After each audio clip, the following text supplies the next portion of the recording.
Hola, ¿qué tal? Somos el grupo número 3 con nuestro título de trabajo de investigación, normas del Reglamento Nacional de Edificaciones, es hora 50, suelos y cimentaciones. Autores, mi persona, Ayala Guayanay Alexander, Castro Basilio Nicole, asesor, Luis Villar Requis Carvajal. Introducción. Llevar a cabo estudios de suelo de todo tipo de terrenos ha sido de gran importancia durante mucho tiempo. Estos levantamientos son esenciales cuando se diseñan estructuras, edificios que se construirán en el sitio. La metodología adoptada para realizar los levantamientos de suelos consiste básicamente en levantamientos de campo a lo largo de los cauces de los ríos y la definición de áreas clave de levantamiento. Mediante la realización de sondeos exploratorios se intenta conocer las propiedades del subsuelo. Se obtiene una muestra representativa en cantidades suficientes para las pruebas de laboratorio. El trabajo realizado ayuda a saber cómo realizar levantamientos del suelo in situ. También es importante saber trabajar en equipo. Esto se debe a que se registra la participación de los miembros. Si no son un trabajo concienzudo, se verá reflejado en el trabajo final. Objetivos. El propósito de esta norma ISO 50 es especificar los requisitos de una perspectiva de mecánica de suelos e ingeniería de cimentaciones para realizar los estudios de mecánica, con el fin de construir cimientos y otros trabajos especificados con esta norma. Las representaciones son herramientas de comunicación que pueden usarse demostrando en conferencias, discursos, informes, etc. Se suelen presentar ante un público. Ámbito de la aplicación. Esta norma técnica se aplica en los estudios de mecánica de suelos de cimentaciones de edificios y otras estructuras especificadas en esta norma. Su deber es regulada por esta norma. Su alcance cubre todo el territorio nacional. Los requisitos de esta norma se consideran mínimos. Este criterio no tiene en cuenta la sospecha de presencia de fenómenos geodinámicos externos o sitios arqueológicos, una galería u oquedades subterráneas de origen natural o artificial. En tales casos, se debe realizar una investigación dirigida específicamente a identificar y resolver estos problemas. Obligatoriedad de los estudios. Es obligatorio efectuar el estudio de mecánica de suelos en los siguientes casos: edificios que brindan servicios educativos, médicos o públicos, y en general, instalaciones que albergan a un gran número de personas y equipos costosos o peligrosos. Escuelas, universidades, un número de personas y equipos costosos o peligrosos. Escuelas, universidades, hospitales y clínicas, estadios, cárceles, auditorios, templos, salas de espectáculos, museos, conmutadores, estaciones de radio y televisión, edificaciones de 1 a 3 plantas y más de 500 metros cuadrados de superficie útil cada una de forma individual o colectiva. Estructuras de 4 o más pisos, independientemente de su tamaño, incluida viviendas, oficinas y edificios comerciales. Estructuras industriales, fábricas, talleres o algo similar.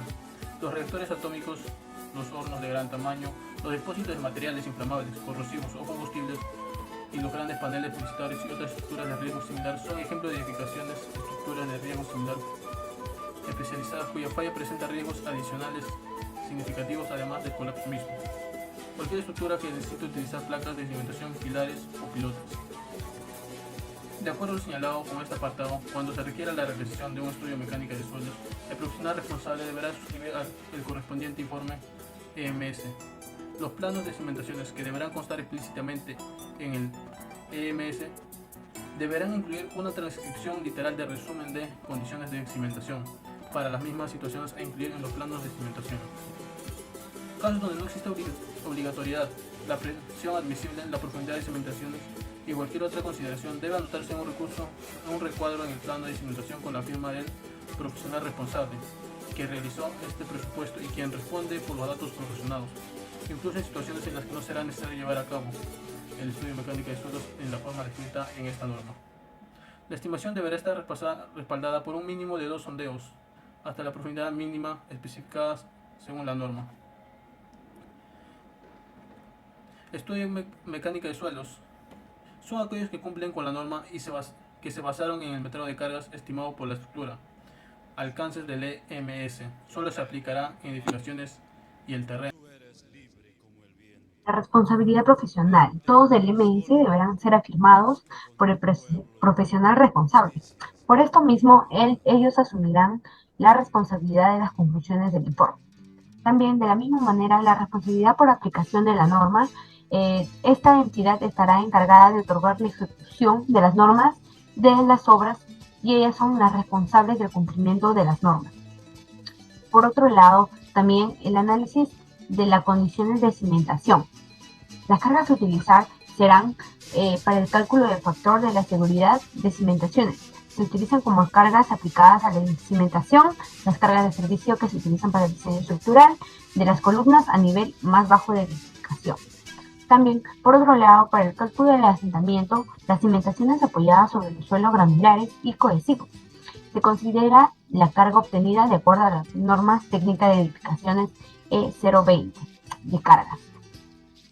También, por otro lado, tenemos los asentamientos. Los asentamientos se estiman utilizando las formas aceptadas por la mecánica de suelos a partir de parámetros. Eso quiere decir que son obtenidos mediante los ensayos indicados en la tabla 3 o en los ensayos de laboratorio. También tenemos los asentamientos tolerables, que quiere decir que todo el EMS deberá indicar el asentamiento tolerable que se ha considerado para esta edificación o estructura que se va a realizar. También la capacidad de carga. La capacidad de carga es la presión última que falla por un corte del suelo y se determina utilizando las fórmulas aceptadas por la mecánica de suelos a partir de parámetros determinados.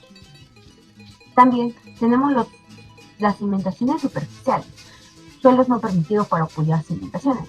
¿Qué quiere decir? Que no se cimienta sobre los siguientes tipos de suelos o tipos de material: de turba, suelo orgánico, tierra vegetal, relleno, desmonte o rellenos sanitarios o industriales, ni rellenos que no son controlables.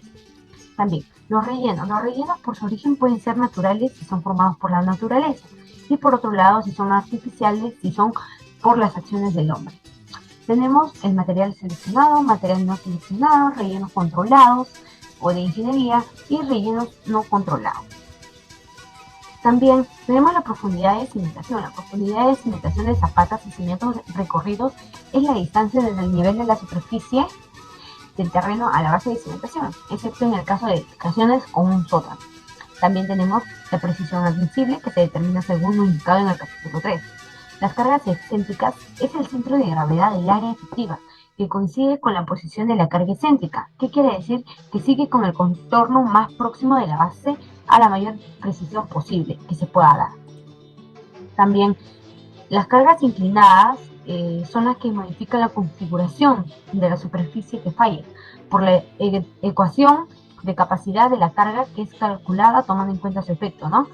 También, por otro lado, las cimentaciones de superficiales en taludes. ¿Qué quiere decir? Que en el caso de cimientos ubicados en terrenos próximos, los taludes sobre taludes en terrenos inclinados o ecuaciones de capacidad de carga es calculada teniendo en cuenta las inclinaciones de superficie.